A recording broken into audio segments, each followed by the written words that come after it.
Hey guys, welcome back to this channel, and in this video I'm gonna show you how to find ride on the Diablo Immortal mobile. So without any further ado, let's get started.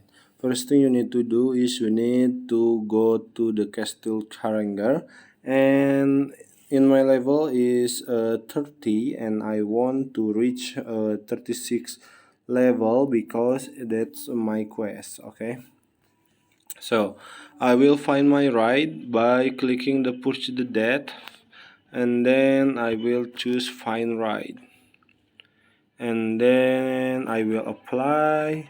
So I'm waiting to the player for accept my application. Okay, or you can also apply to another player like this. And I already in the party. So here it is. I hope this video was helpful for you guys. If you like the video, you can like, comment, and share, and also subscribe to the channel. You haven't done that already. And if you have a questions, you can leave it in the comment section down below. Thank you so much for watching, and bye.